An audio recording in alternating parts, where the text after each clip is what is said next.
અને હવે જોઈએ વિગતવાર સમાચાર તો નવરાત્રીના 9 દિવસ ભક્તો માટે ખાસ હોય છે। ભાવિકો માતાજીની આરાધના માટે નવરાત્રીના પર્વની આખું વર્ષ સુધી રાહ જોતા હોય છે। કહેવાય છે કે શારદીય નવરાત્રીમાં ભક્તિભાવથી પૂજન કરવાથી માતાજીની વિશેષ કૃપા મળે છે। માતાજીની ભક્તિ માટે આપણા પૂર્વજોએ કેટલાક નીતિ નિયમો બનાવ્યા હતા। આ નીતિ નિયમો નવરાત્રીના તહેવારને અતિ પાવન બનાવતા હતા, પરંતુ આધુનિક યુગની સાથે દોડવાની હરીફાઈમાં ધીરે ધીરે આપણી સંસ્કૃતિ વિસરાઈ રહી છે। જે ભક્તિભાવથી નવરાત્રીના પર્વની ઉજવણી થતી હતી તેની સામે આજની પેઢીએ પ્રશ્નાર્થ ચિહ્ન ઊભો કરી દીધો છે। આમ એટલા માટે કહેવું પડે છે કારણ કે આજનો યુવા વર્ગ રીલના રવાડે એવો ચડ્યો છે કે નવરાત્રી જેવા પર્વમાં પણ પવિત્રતા જાળવી નથી રહ્યા। વડોદરામાં એક આવો જ વિડીયો વાયરલ થયો છે। વડોદરામાં પ્રસિદ્ધ એવા યુનાઇટેડ વેના ગરબામાં કપલે લાજ, શરમ અને લજ્જાને નેવે મૂકીને અશ્લીલ વિડીયો બનાવ્યો। ગરબા મેદાનમાં ચારે બાજુ ખેલૈયાઓ વચ્ચે યુવક અને યુવતીએ જાહેરમાં અશ્લીલ હરકત કરી। આ વિડીયો વાયરલ થતા લોકોની ધાર્મિક લાગણી દુભાઈ છે। આ ઘટના પાછળ લોકો ગરબા આયોજકોને જવાબદાર ગણી રહ્યા છે।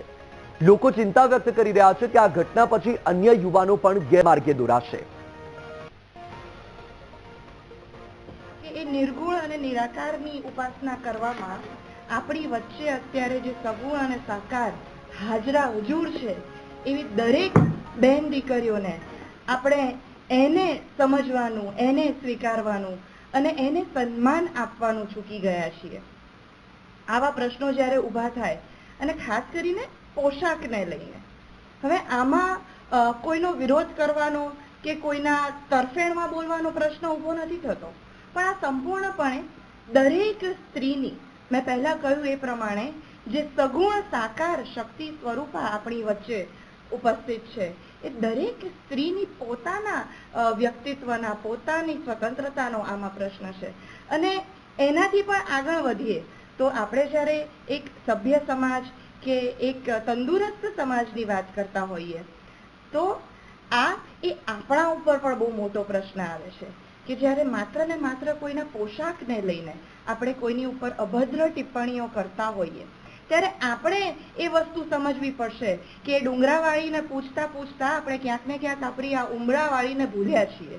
તો આપણી વચ્ચે રહેલી દરેક બહેન દીકરીઓ એને આપણા નજરમાં ક્યાંક ને ક્યાંક ફરક લાવીએ, આપણા નજરિયામાં ફરક લાવીએ। અને નજરિયામાં ફરક આવે ને તો એટલું તો બહુ સમજી લેવાની જરૂર છે કે આપણે અત્યારે જે નવદુર્ગાની પૂજા કરીએ છીએ અને એમાં મહિષાસુરને મારનારી મા કાળી માતાએ કયા વસ્ત્રો પહેર્યા છે? જો વસ્ત્રોના લીધે જ કોઈ સ્ત્રીના ચારિત્ર્યની ઉપર આપણે ટિપ્પણી કરતા હોઈએ તો આપણે એ માની પૂજા કરીએ છીએ જેને આપણે જાણીએ છીએ કે એ કઈ અવસ્થામાં છે, છતાં પણ એક નજર આપણી એ બંધાયેલી છે। તો આ નજર કેળવવાનો પ્રશ્ન છે મિત્રો। નવરાત્રી એ ધાર્મિક તહેવાર છે, એની અંદર આવી જે પ્રવૃત્તિઓ, આવા જે વિડીયો વાયરલ થાય છે તે બહુ ખરાબ બાબત કહેવાય। આયોજકોએ આના પર યોગ્ય ધ્યાન રાખવું જોઈએ। અને બીજી વાત કે આ જે છે આના કારણે જે ફેમિલી પોતાના બાળકોને મોકલે છે એ પણ આવા વિડીયો જોઈને પોતાના ફેમિલીને નહીં મોકલી શકતી। એટલા માટે જે આયોજકો છે તેઓએ આના પર યોગ્ય ધ્યાન આપવું જોઈએ। કંઈક તો કરવું જ જોઈએ, કેમ કે આ બધું જોઈને બધાને પ્રોત્સાહન મળે છે કે આવું કરી શકાય છે, આવું તેવું, અને માતાજીનો તહેવાર છે તો આવું ના કરવું જોઈએ। ઘણી બધી જગ્યાએ આના કરતા વિચિત્ર વિડીયો બનાવવામાં આવે છે, જેમ કે કમરમાં હાથ છે। હવે આજે ઉચકીને ફરતા કૂદતા વિડીયો છે, સામાજિક રીતે ભાવનાઓ તો દુખાય જ છે, પણ કેવું કે આપણે જો તહેવાર છે, માતાજીનો તહેવાર છે, એક નારી શક્તિનો તહેવાર છે, નારી જોડે આવી રીતે હરકતો થાય છે તો મેં એવું નહીં કહેતો કે આયોજકોનો જ દોષ છે આનામાં। જે પોલીસ પ્રશાસન છે, આયોજક સાથે જે પોલિટિકલ તંત્ર છે, એમને બી આનામાં ધ્યાન રાખવું જોઈએ। જો અધર કોમ્યુનિટીઝને લઈને જો વાદ વિવાદ કરતા હોય તો આવી વિડીયોમાં બી એમને સખત રીતે કાર્યવાહી કરવી જોઈએ। ચિંતાજનક બાબત છે। છોકરી અને છોકરા બંનેને ધ્યાન રાખવું જોઈએ। ફેમિલીનું ટ્રસ્ટ લઈને આવ્યા છે તો આવી હરકતો ના કરવી જોઈએ। સોશિયલ મીડિયા પર પોપ્યુલર થવા માટે, લાઇક્સ અને વ્યૂઝ વધારે આવે તેની માટે આ લોકો કરી રહ્યા છે, પણ આ ખોટી વાત છે, આવું ના થવું જોઈએ। આવા વિડીયો જોઈને કેટલીક લાગણીઓ ડૂબાઈ રહી છે। મમ્મી પપ્પા પોતાના બાળકને ટ્રસ્ટ કરીને ગરબા રમવા મોકલે છે અને આ લોકો આવી હરકતો કરે પછી બીજા મા બાપ પણ આવું જોઈને નહીં મોકલતા પોતાના બાળકોને। તો નવરાત્રીનું આ પાવન પર્વ અને આ પર્વ માટે લોકો કેટલાય સમયથી રાહ જોતા હોય છે અને સવાલ આ જે એક વિડીયો વાયરલ થયું છે તેના કારણે ઉઠી રહ્યા છે કે જે સંસ્કૃતિ છે એ સંસ્કૃતિને લોકો કેમ વિસરી રહ્યા છે? આ જે લોકો છે એ શું બતાવવા માંગી રહ્યા છે? અને શું આ લોકો આગામી જે પેઢી છે અને જે અન્ય યુવા વર્ગ છે તેના માટે નવો ચીરો ચાતરી રહ્યા છે? કારણ કે ગુજરાત માટે ગરબા એ ગર્વ છે. કે મૂવી જોઈને તે લોકો આપણે પ્રેરાય છે આવા કૃત્યો કરવા માટે. અને આ જે પ્રશાસકો છે જે આપણે કે આ તે નવરાત્રી કરાવે છે એ લોકોએ આની પર ધ્યાન આપવું જોઈએ. શું તમે આપણે ગરબા ખાલી આપણે પ્રતિષ્ઠા મેળવવા માટે કરો છો, પોતાના સન્માન માટે કરો છો? તમે શું કરી રહ્યા છો પોતા માટે? એ મને તે સવાલો થાય છે. અને તે બીજી વસ્તુ કે ખાસા બધા પેરેન્ટ્સો આ બધા વિડીયો જોશે તો મતલબ કે શું વિચારશે અને પોતાની બાળકીઓને કઈ રીતે ગરબામાં આપણે મોકલશે, એ તે પ્રશ્ન છે અમારો. નવરાત્રી એક પવિત્ર તહેવાર છે જેને લોકો હમણાં હાલમાં જે આ વિડીયો આવે છે એના દ્વારા લવયાત્રી બનાવી રહ્યા છે, જે ખૂબ જ નિંદનીય છે. સમાજમાં આવા વિડીયો બહુ અયોગ્ય છે, જેનાથી યુવક યુવતીઓ બહુ પ્રેરાય છે. આવા વિડીયો બનાવવાથી જે લોકોને માતા પિતા થોડા સ્ટ્રિક્ટ હોય છે એ લોકો મોકલવા પાછળનું એમનું કારણ એક આ પણ છે કે આવી રીતના વિડીયો બનાવીને પછી એનો રફ યુઝ થાય છે. અને યુનાઇટેડ વે જ્યાં આગળ ખૂબ જ પબ્લિક, હજારોમાં પબ્લિક આવે છે ત્યાં આગળ આવો વિડીયો બને છે જે ખૂબ નિંદનીય છે. તો સાંભળ્યું તમે કે જે એક તરફ યુવા વર્ગ પણ શું કહી રહ્યો છે, કારણ કે આ પ્રકારનો જે વિડીયો છે, એક તરફ ગરબા એ ગુજરાતનું ગર્વ છે, ન માત્ર ભારતમાં પરંતુ વિદેશમાં પણ સન્માનથી ગરબાનું નામ લેવામાં આવે છે. અને આ રીતે જ્યારે એક ગુજરાતી થઈને આ પ્રકારનું કૃત્ય આચરવામાં આવે છે, આ પ્રકારનો વિડીયો બનાવવામાં આવે છે, જે પોતાની અંગત પડો છે તેને આવી રીતે જાહેરમાં મેદાનમાં વિડીયો બનાવવામાં આવે છે.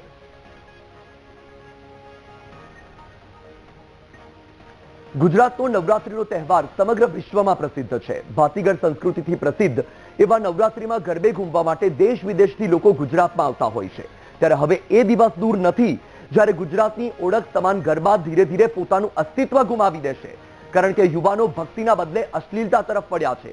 પશ્ચિમીકરણ પાછળ ઘેલા થયેલા યુવાનો ગુજરાતની ધરોહર ગરબાની ગરિમાને ભૂલી રહ્યા છે.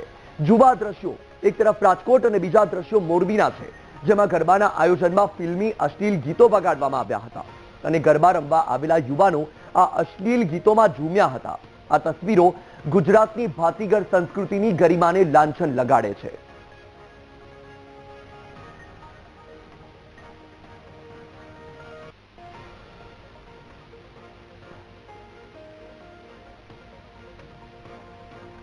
હાલ નવરાત્રીનો તહેવાર ચાલી રહ્યો છે ત્યારે ગરબાઓ કલાકારો દ્વારા રમઝટ બોલાવાઈ રહી છે, પરંતુ કેટલાક કલાકારો કોઈને કોઈ કારણોસર વિવાદમાં આવતા હોય છે.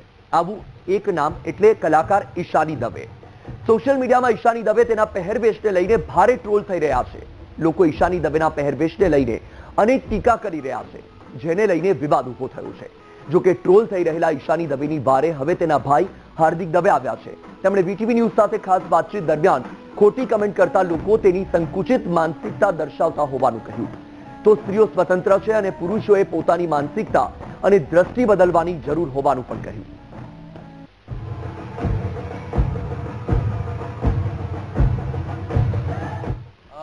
એ બાબતે હું સ્પષ્ટપણે કહીશ કે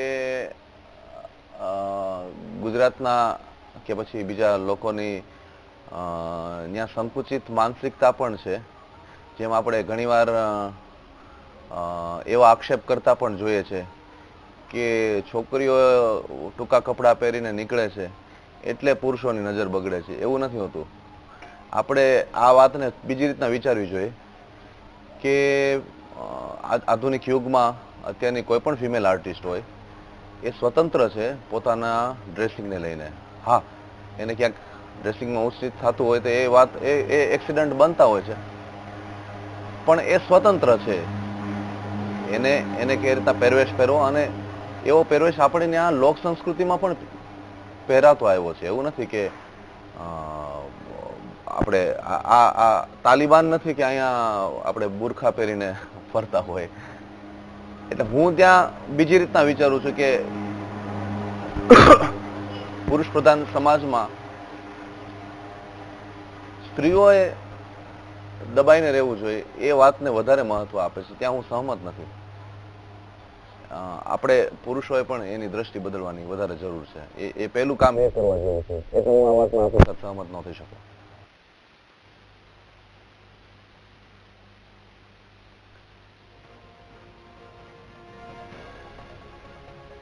એક મહત્વપૂર્ણ સમાચાર, નવરાત્રીમાં ચાલતી અશ્લીલતા સામે સાધુ સંતોમાં આક્રોશ છે.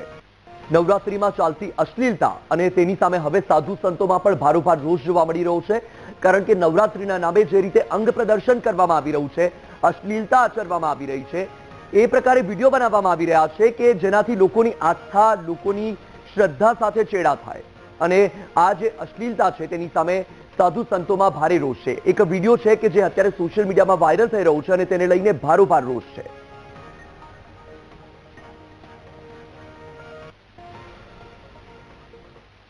આમ તો નવરાત્રિ સનાતન ધર્મ પરંપરાની ઉપાસનાનો તહેવાર છે, આરાધનાનો તહેવાર છે. વર્તમાન સમયની અંદર અમુક જગ્યાએ આપણે જોઈએ છીએ કે સંસ્કૃતિને વિકૃતિ તરફ લઈ જઈ રહ્યા છે. ગરબે રમવો કોઈ વાંધો નથી, આયોજન થવા કોઈ પણ વાંધો નથી, પણ જે આયોજન થાય ને એમાં જો વિકૃતિ દેખાય છે,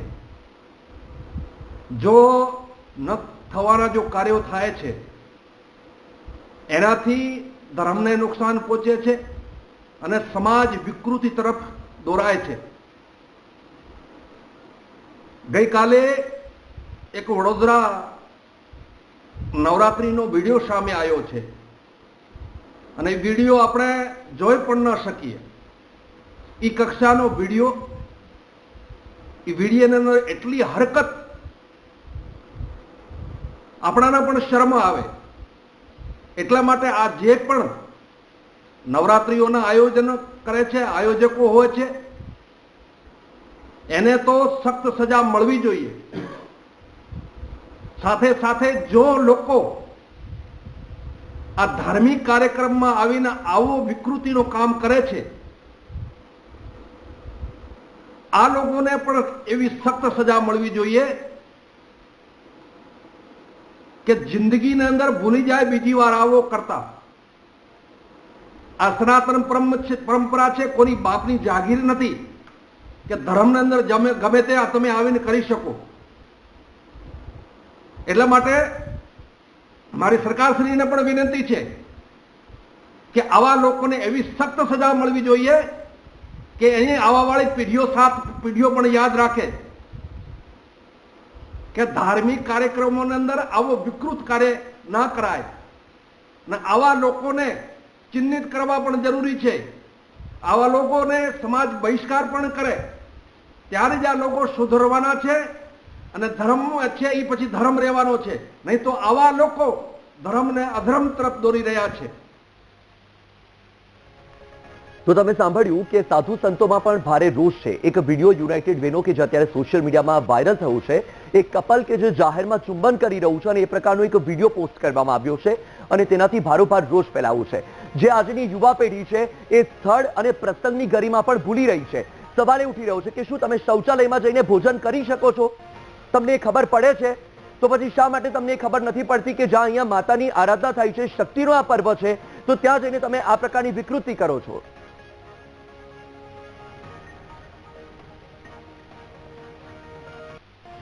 તો આપણી સાથે ફોન લાઈન પર રામેશ્વર બાપુ હરિયાણી ફોન લાઈન પર જોડાયા છે, કથાકાર છે. બાપુ, સ્વાગત છે આપનું વીટીવી ન્યૂઝમાં. બાપુ, જે પ્રકારે અત્યારની જે પેઢી છે એ કઈ દિશામાં જઈ રહી છે એક ખબર નથી પડી રહ્યું. કારણ કે એક વિડીયો વાયરલ થયો, જાહેરમાં ચુંબન કરવામાં આવ્યું છે, ક્યાંક ફિલ્મી ગીતો પર ઠુમકા લાગી રહ્યા છે, તો ક્યાંક અંગ પ્રદર્શન થઈ રહ્યું છે.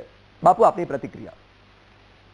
ભારતીય સંસ્કૃતિ, ભારતીય પરંપરા, આપણા બાપ દાદાએ આપેલી પરંપરાને આજની યુવા પેઢી જે રીતે ફેશનના શોમાં આગળ વધી રહી છે, જે ખરેખર ભારતીય સંસ્કૃતિને એમ કહેવાય કે શોભનીય બતાવવાનું કામ કરી રહી છે. આ જે ઘટના ઘટી છે એ ઘટના ચલાવી જ ન લેવાય. કારણ કે આ નવરાત્રી છે, મા દુર્ગાની આરાધનાના દિવસો છે. ત્યાં તો મન પવિત્ર, તન પવિત્ર અને આંખ પણ પવિત્ર હોવી જોઈએ. માની નવરાત્રી ફરતી હોય છે. હમણાં જ વાત થઈ એવી રીતે કે ભાઈ ટોયલેટમાં કોઈ ભોજન કરવા બેસે, એવી વસ્તુ છે આ. એટલે ખાસ તો આના માટે ખાસ કરીને જે આયોજકો છે એને પણ આની માન મર્યાદાનો ખ્યાલ રાખવો જોઈએ. અથવા તો મારે કેવું છે કે જે અમારે અતુલ પુરોહિતજી એ તો બહુ સાત્વિક ગરબા કરે છે અને એમના નામ સાથે આપણે કઈ લેવા દેવા નથી, પણ જે અંદર આ લોકો યુવા પેઢી આવે છે મને એમ લાગે છે કે ક્યાંક એના મા બાપના સંસ્કારમાં ઉણપ હશે, ક્યાંક એની પેઢીઓના સંસ્કારમાં ઉણપ હશે, અને ખરેખર એના બાપ દાદાને માતા પિતાને નીચું જોવા બરાબર આ ઘટના ઘટી છે.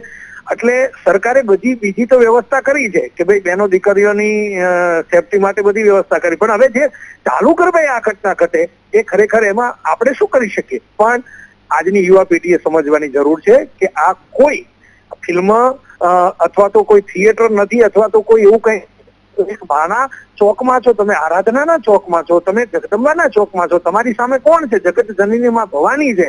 અને એના ગરબા માટે આ એક પ્રકારનું શક્તિની ઉપાસનાનું કેન્દ્ર છે. અહીંયા તમે જયારે ગરબા રમો છો તો એ મેદાન નથી, એ અંબાનું એક મંદિર પરિસર છે. એટલે આજની દરેક યુવા પેઢીએ સમજવાની જરૂર છે કે 4 કલાક 5 કલાક જયારે આપણે જઈએ છીએ ત્યારે ગરબા રમવા કરતાંય આપણે માના મંદિરના માના ખોળામાં દર્શન કરવા માટે જઈએ, આવા ભાવથી જવું જોઈએ.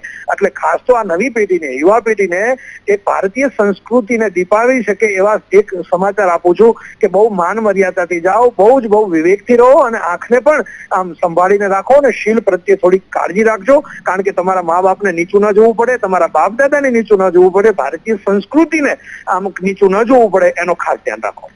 બિલકુલ થી બાપુ, સવાલ એ પણ થઈ રહ્યો છે, તમને શું લાગી રહ્યું છે કે સોશિયલ મીડિયા પાછળની જે ઘેલછા છે એ આ પ્રકારના કિસ્સાઓ વધવા પાછળ જવાબદાર છે, અને આ પ્રકારના જે કિસ્સાઓ છે સોશિયલ મીડિયાને યોગ્ય રસ્તા પર લાવવા માટે શું કરવું પડશે? તમે શું સલાહ આપશો? એટલે સરકારે આની ઉપર અથવા તો સોશિયલ મીડિયા ઉપર અમુક આપણે કહેવાય ને કે થોડીક થાપ લાવવી પડશે, અને સોશિયલ મીડિયા થોડુંક આપણે રોકવું પડશે. કારણ કે આપણે આ તો જોઈએ છીએ, આ ઘટના બહાર આવી તો લાખો ઘટના હોય તો બહાર ના પણ આવતી હોય. આ એક મારી વાત છે ખાલી, આમાં કોઈ બંધ બારથી પાઘડી પહેરવાની જરૂર નથી. આ તો આવી ગયો એટલે આપણે ધ્યાન ગયું. શું નથી બને, એટલે સોશિયલ મીડિયા ઉપર પણ થોડુંક કંટ્રોલ આવવો જોઈએ. બીજું કે કાયદાકીય રીતે થોડા કાયદાઓ પણ કડક થવા જોઈએ, અને ખાસ કરીને આવું કોઈ ગુનાહિત પ્રવૃત્તિ જયારે પકડાય છે તેની ઉપર સરકારે પણ કડક પગલા લેવા જોઈએ. આયોગ દ્વારા પણ આ વ્યક્તિને શોધી એની ઉપર પૂછપરછ થવી જોઈએ, એના મા બાપની પૂછપરછ થવી જોઈએ, એની જે કઈ છે એની પૂછપરછ થવી જોઈએ. અને ખાસ કરીને હું આપણું જે મીડિયા છે, ટીવી મીડિયા, એ આવી વસ્તુ મૂકે છે તો એમાં કઈ ખોટું નથી. આમાંથી 10 જણાને સારી પ્રેરણા પણ એ મળશે કે ભાઈ આમાં ધ્યાન રાખવું જોઈએ. અને ઘણા લોકો એમ કે છે કે આ બતાવવાની શું જરૂર છે મીડિયા વાળાએ? ભાઈ, મીડિયા જે કામ કરે છે એ રૂડું કામ કરી રહી છે કે આમાંથી આજ આ લોકો જોશે, નવી બીજી પેઢીઓ જોશે, અથવા યુવાન પેઢી જોશે, તો એમાંથી 100 જણા આજે તન અને મન પવિત્ર રાખીને ગરબામાં જશે. બિલકુલ બાપુ, સવાલ એ થઈ રહ્યો છે કે શું આ લોકોને એવું લાગતું હશે કે અમને રોકવા વાળું કોણ છે? જેવી રીતે ફિલ્મોની વાત કરીએ તો સેન્સર બોર્ડ હોય છે કે એમાં સેન્સરશિપ હોય કે તમે અમુક દ્રશ્યો ના બતાવી શકો. તો જ્યારે કોઈ આયોજકો આયોજન કરે છે તો સામાન્ય રીતે હવે એવું થઈ ગયું છે કે ભાઈ તમે એવું પહેલાથી તમે એક ફતવો બહાર પાડી દો છો કે તમે ટ્રેડિશનલ કપડાં પહેર્યા છે તો જ તમને પ્રવેશ મળશે. તો શું આ બધી બાબતોને રોકવા માટે આયોજકો કોઈ પગલા ના લઈ શકે? મને ગુણવંત શાહ, બરોડાના ગુણવંત શાહનું એક વાક્ય યાદ આવે કે તમે વસ્ત્રોને ના જુઓ, વિચારને જુઓ. ગુણવંત શાહના વિચારો છે આ. એટલે વસ્ત્ર કરતા શું છે, તમે ગમે એ કપડાં પહેરીને જાઓ, તમારા મન જ ચોખ્ખા નહીં હોય, તમારી વૃત્તિઓ જ ચોખ્ખી નહીં હોય, તમારી દ્રષ્ટિ જ ચોખ્ખી નહીં હોય તો આ ઘટના ઘટવાની. એટલે મારું તો એવું જ કહેવું છે કે પહેલેથી જ આના કાયદા હોવા જોઈએ, અને સરકારી કાયદા હોવા જોઈએ. જેમ અમુક કાયદાઓ છે કે ભાઈ આટલી જ ભીડ હોવી જોઈએ, આટલા જ આવું જ કપડાં પહેરીને જવા, એની સાથે આ પણ કાયદા કે આવું કોઈ પકડાય તો એની ઉપર અમુક પ્રકારની સજા થવી જોઈએ, અને અમુક પ્રકારના પગલા લેવા જોઈએ. કારણ કે આજની યુવા પેઢીને એમ થયું કે આપણી આજુબાજુમાં કોઈ નથી, પણ એને ખબર નથી કે લાખો લોકો બાજુમાં ગરબા રમતા હોય છે, વડીલો હોય છે, આપણા માતા પિતા હોય છે, આપણા બાપ દાદાઓ બેઠા હોય છે. એને શું વિચારવાનું આ બધું? અને બીજું, બધાના હાથમાં મોબાઈલ છે. આ સોશિયલ મીડિયામાં આવશે ત્યારે કોણ નહીં જોવે આ બધું? કારણ કે 70 વર્ષના બુઝુર્ગ પણ ક્યારેક આ મોબાઈલો જોતા હોય છે. એટલે આ મને એમ લાગે છે કે બહુ જ દુઃખદ ઘટના છે. અને આયોજકોને કરતા શું છે કે યુવા પેઢીએ સુધારે. અને હું અતુલ પુરોહિતજીને તો એ તો બહુ સાત્વિક વ્યક્તિ છે. તમે જુઓ એમાં એ તો બહુ જ સાત્વિક વ્યક્તિ છે, અને સાત્વિક ગરબા ગુજરાતમાં એ ગાય છે. એટલે એમને તો શું હોય કે સ્ટેજ ઉપરથી ગાવાનું હોય, પણ જે લોકો આ ગરબામાં આવે છે એને આજથી કડક સૂચના આપવી જોઈએ, અને બહાર બોર્ડ પણ મારવા જોઈએ. અને આવા કોઈ એવા દ્રશ્ય દેખાય તો એને પકડીને તરત બહાર કાઢી મૂકવા જોઈએ. બિલકુલ બાપુ, ખૂબ જ સરસ વાત કરી આપે. વીટીવી સાથે જોડાયા આપનો ખૂબ ખૂબ આભાર. તો તમે સાંભળ્યું કે આપણી સાથે કથાકાર જોડાયા હતા બાપુ. એમણે સ્પષ્ટ કહી દીધું છે કે આ બાબતમાં યુવા પેઢીએ પોતે પણ ધ્યાન રાખવું પડશે, સમાજે પણ ધ્યાન રાખવું પડશે, આયોજકે પણ ધ્યાન રાખવું પડશે, અને સરકારે પણ કડક પગલાં લેવા પડશે, કાર્યવાહી કરવી પડશે. બુલેટિનમાં આગળ વાત કરીએ તો રખડતા ઢોરની સમસ્યાથી લોકો ત્રાહિમામ પોકારી ઉઠ્યા છે. સામાન્ય રીતે રખડતા ઢોર માર્કેટ અને જાહેર રસ્તાઓમાં અડીંગો જમાવીને બેઠા હોય છે, જાહેર રસ્તાઓમાં લડાઈ કરતા હોય છે. પરંતુ દેવભૂમિ દ્વારકામાં રખડતા ઢોરે નવરાત્રીની ઉજવણીમાં વિઘ્ન ઊભું કર્યું. મંદિર નજીક હોળી ચોક પાસે ગરબા પંડાલમાં રાત્રે આરતી થઈ રહી હતી, જેમાં મોટી સંખ્યામાં ગુગડી બ્રાહ્મણ સમાજના ભૂદેવો સહિત લોકો ઉપસ્થિત હતા. આરતી કરતા લોકો માતાજીની આરાધનામાં લીન હતા. તેવામાં અચાનક પાછળથી રખડતો આખલો આવી પહોંચ્યો અને લોકોના ટોળામાં ઘૂસવા લાગ્યો. ભયના માર્યા લોકો આમ તેમ ભાગવા લાગ્યા. સદનસીબે આ ઘટનામાં કોઈ વ્યક્તિને જાનહાનિ થઈ નથી. જગવિખ્યાત પવિત્ર યાત્રાધામ દ્વારકામાં દેશ વિદેશથી કૃષ્ણ ભક્તો દર્શને આવે છે. રખડતા ઢોરના લીધે ઘણીવાર ભક્તો પણ ઈજાગ્રસ્ત થવાની ઘટનાઓ ઘટી છે, જેથી ભક્તોમાં પણ ભય રહેતો હોય છે. આવી સ્થિતિમાં દ્વારકાવાસીઓ ચિંતા વ્યક્ત કરી રહ્યા છે. દ્વારકામાં રખડતા ઢોરના લીધે અનેક અકસ્માતો થયા છે, છતાંય તંત્ર જાણે હજુ કોઈ ગંભીર અકસ્માતની રાહ જોઈ રહ્યું હોય તેવું લાગી રહ્યું છે.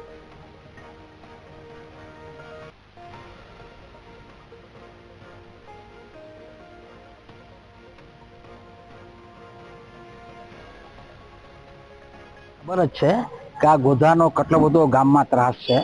ઘણા બધા લોકો એના જીવથી હાથ ધોઈ બેઠા છે, પણ ખરેખર આ સમયની એક માંગ છે કે તંત્રએ આમાં એક સક્રિય થવું પડે અને ગંભીરતાથી આ વિષય પર પોતાનો એક મતલબ વિચાર રજૂ કરવો જોઈએ અને આમાં યુદ્ધના ધોરણે કામ કરવું જરૂરી છે. એમ કહે છે કે અમે મહેનત કરી રહ્યા છીએ, એનું સાર સંભાળ અલગથી એની વ્યવસ્થા પણ ચાલી જ રહી છે, પણ આ જ વાતને ખૂબ ગંભીર લઈ અને ખૂબ ઝડપથી જ એની જો વ્યવસ્થા થઈ જાય, કારણ કે ખાલી મંદિર ઝોનની પણ વાત નથી, દ્વારકા શેરીઓમાં કૂતરા સાથે ઢોરની સાથે કૂતરાઓનો પણ આટલો જ ત્રાસ હોય છે, જે બધા લોકોને ખબર જ હોય છે. એટલે બધું હું કોઈ પણ આ મીડિયાના માધ્યમથી સાંભળનારો પણ બહુ સમય નહીં લઉં. બસ જે લોકો સરકાર કામ કરી રહી છે બધું ને બધું ગંભીર લઈ ઓછા સમયમાં આનું નિવારણ થાય તો જે દૂરથી આવી રહ્યા છે ભક્તો દુનિયાભરથી, એક દ્વારકા ધામની પણ ઇમેજ સારી લઈને જાય એવું કહેવા માંગુ છું.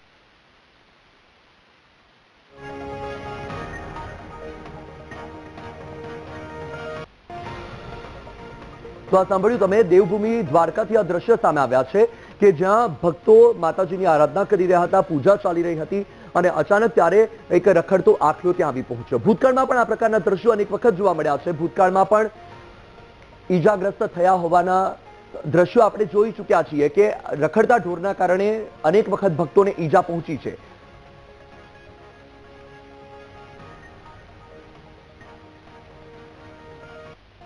તો આ દ્રશ્ય તમે જુઓ, લોકો પરેશાન છે પરંતુ તંત્ર ઊંઘી રહ્યું છે. એક તરફ રખડતા પશુ સામે કાર્યવાહી કરવાની વાતો કરવામાં આવે છે, પરંતુ બીજી તરફ જે પ્રકારના દ્રશ્યો જોવા મળે છે એ દ્રશ્યો કાર્યવાહી સામે પ્રશ્નાર્થ ચિહ્ન ઉભો કરે છે કે શું તંત્ર માત્ર કામગીરીનો દેખાડો કરે છે, માત્ર કહેવા પૂરતી કામગીરી થાય છે, માત્ર કાગળ પર કામગીરી થાય છે, અને જો કામગીરી થઈ રહી છે હકીકતમાં તો પરિણામ ક્યાં છે?